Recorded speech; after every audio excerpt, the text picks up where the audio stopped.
Mga palkata nga tinanom lang po guys. Ako rin na nanom ani.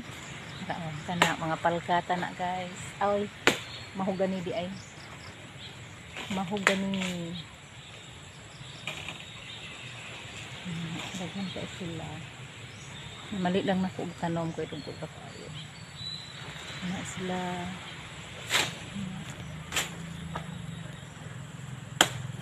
Dahil ni dapit sa daplin sa dagat ang atong area.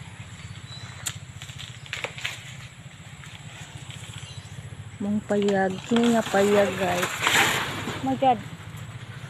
Kini nga payag guys is mo ni ang kulungan sa baboy namo. Sa una daghan kay mi og baboy.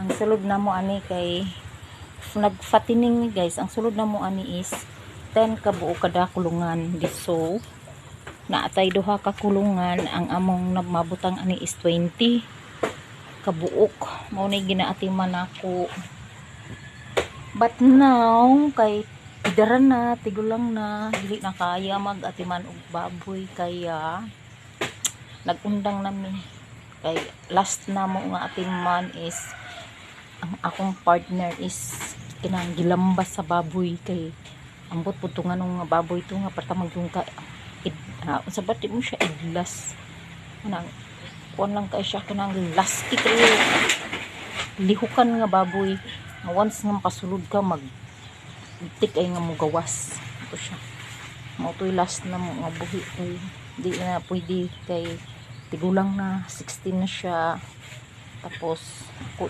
medyo idara na po ito nga nagundang mi kay akong likod sakit tapos siya ito nga nagundang ni baboy mauni nga kini karon ang sitwasyon sa atong kulungan